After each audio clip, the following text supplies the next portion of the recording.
And for this review, we've got the Transformers Masterpiece MP-58 Hoist. This guy has been out for a while. He can still be purchased at a lot of retailers, but I'm just now getting a chance to review him. So we're going to just kind of do a quick unboxing and maybe we'll do some comparisons at the end.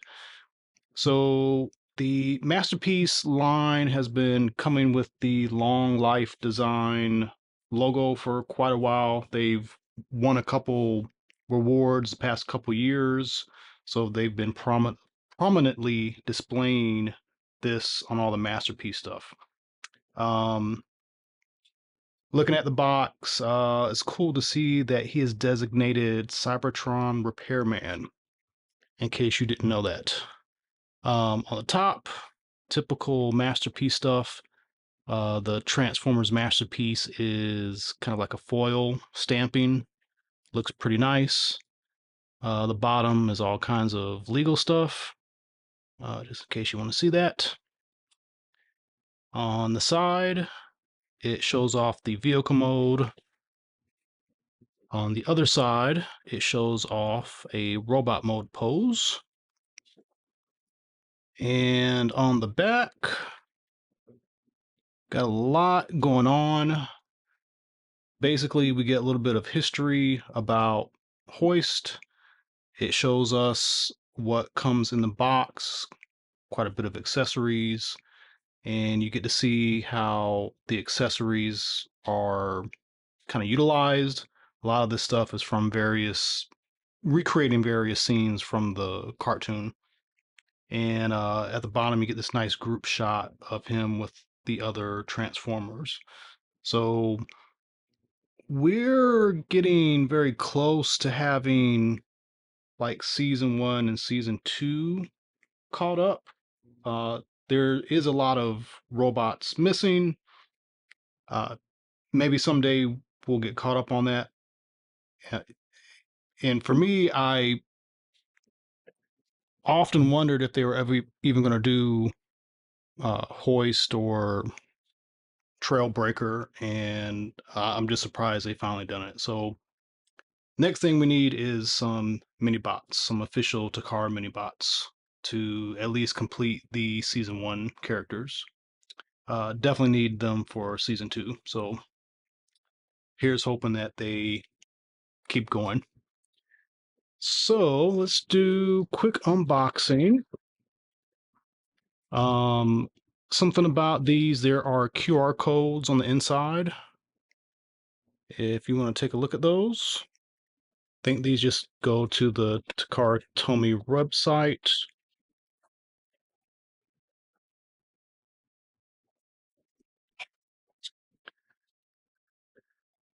So he will come in vehicle mode. You do get a really nice booklet. Let me take that back. It's more like a poster. It's not really a booklet, but it's a mixture of color and black and white. It's interesting how much they do on these. I mean, it's like a booklet, but it's a poster, but it's black and white, but it's color. It's kind of in between something thrown in and something, kind of nicely put together. Another thing is the Masterpiece figures always come with a bio card. So there is that. That's the front. And there is the back. It's mostly Japanese, but there is some English there.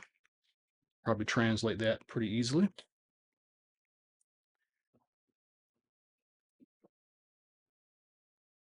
There is always tape on these, but it's pretty simple to take off.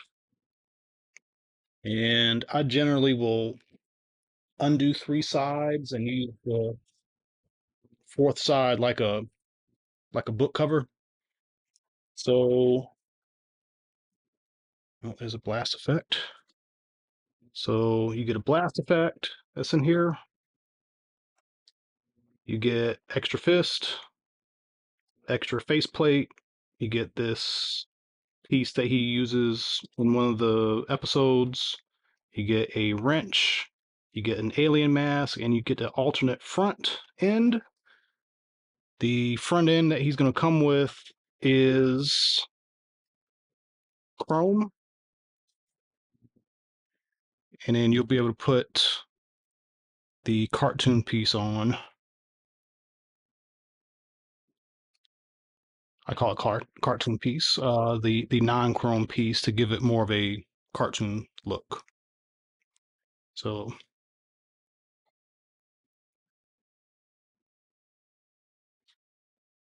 there's the crane, and this attaches right there, just a big hole right here in the back that will go in. So you can complete that look. And yes, that part is maneuverable because of transformation, but also this is pretty articulated for what it is.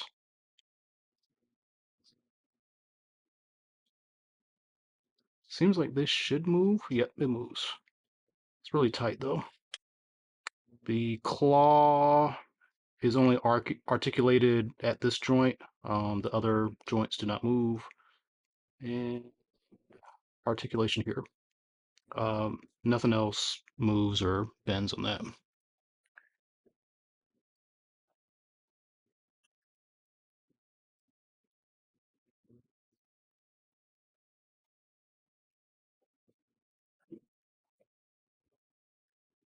And I forgot to mention he comes with this mallet that he would use sometimes in the show. The wrench is chrome. It's not metal, but it looks metal. It's they did a really nice job with the chrome on this to make it look like it's realistic. Okay.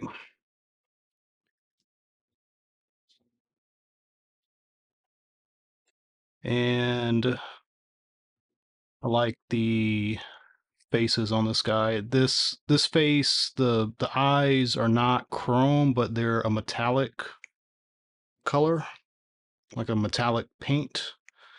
So if I can get, and I can't get the camera to focus. Yeah, a really nice sheen to them.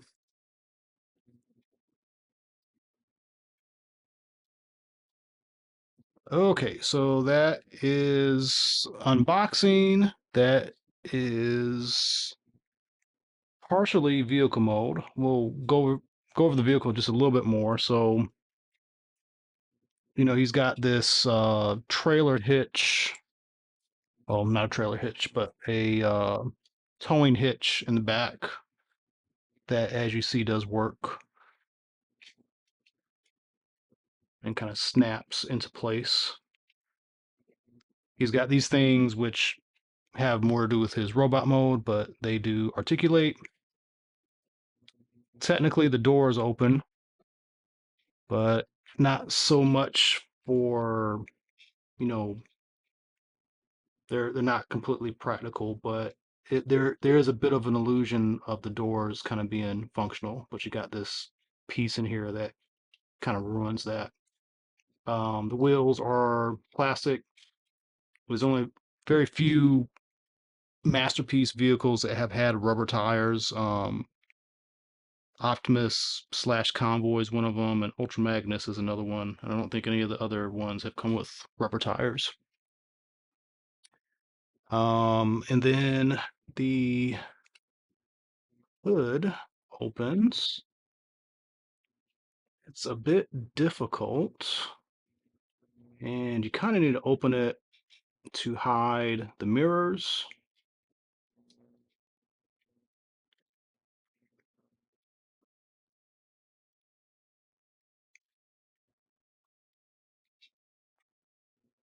But there's the inside, and there is some nice detail in there.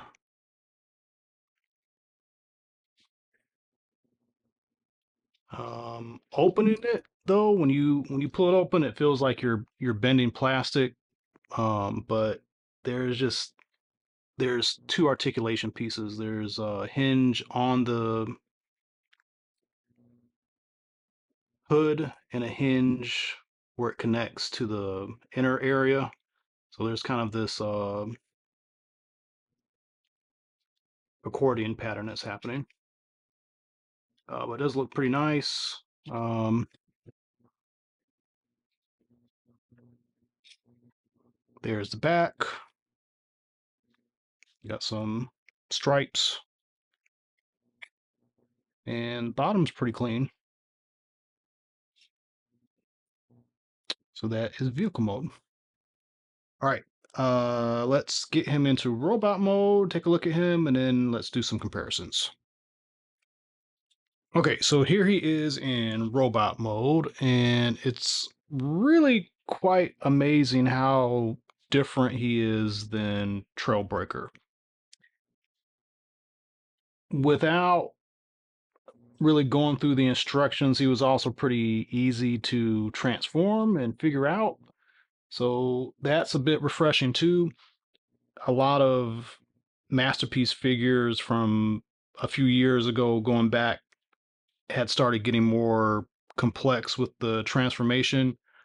So them going back to, something more manageable, I think is nice.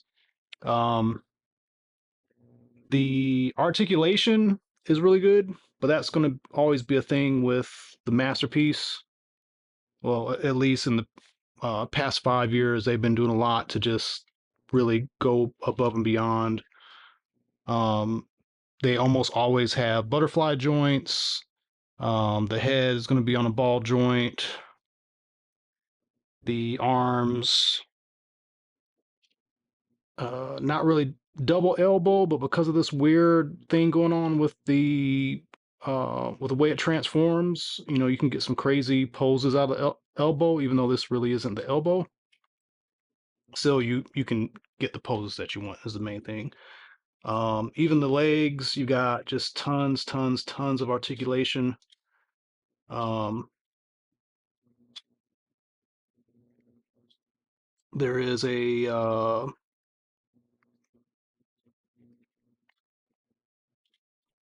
it's kind of tight, but there you go.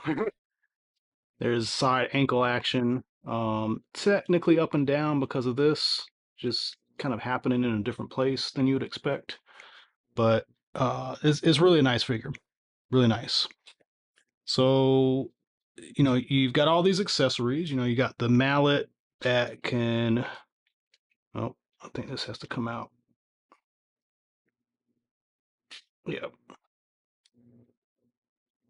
you got the mallet that he can use.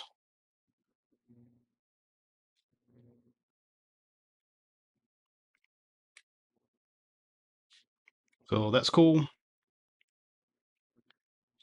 If you want to take this off, it's kind of a bi-segmented piece where like half the circle gets split open. You can give him an extra hand. Obviously, he can hold the wrench that he comes with. So that's nice.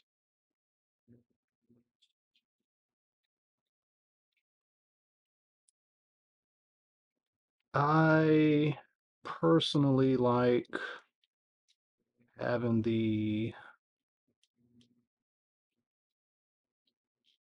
blaster arm.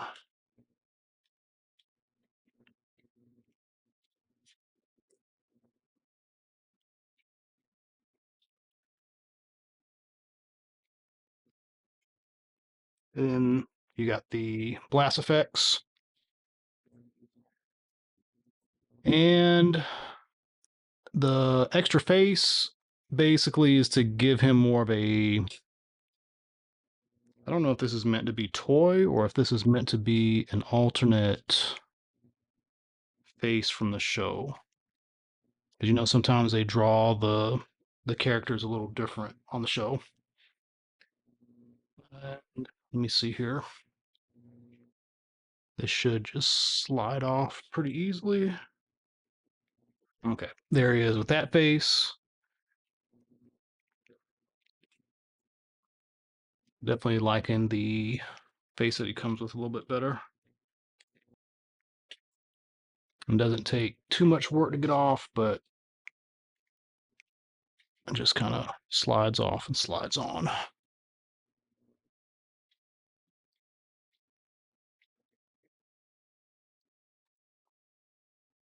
Because of the way the head has to transform, there's a lot you can do with the head.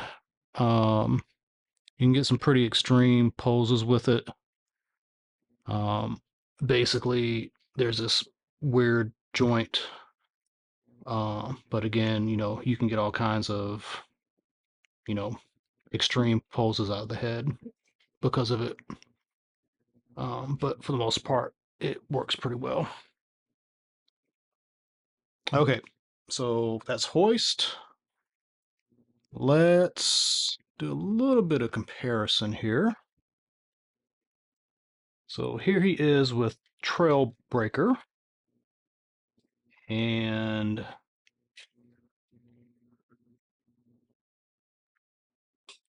they are really extremely different. They have some basic concepts going on with the way that they transform, but um, there's still just so much that is different about these guys.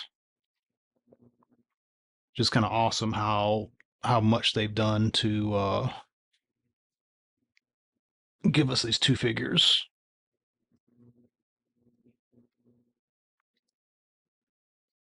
And here he is with Ironhide. This Ironhide has a kit for the side skirts. Let's put him over here. Here they go with Optimus. Optimus kind of being the biggest outside of Skyfire from season 1, season 2. Well, and I guess Omega Supreme. And got Hound and a Fans Toys Cliff Jumper, which is about the same size as the last Takara Bumblebee.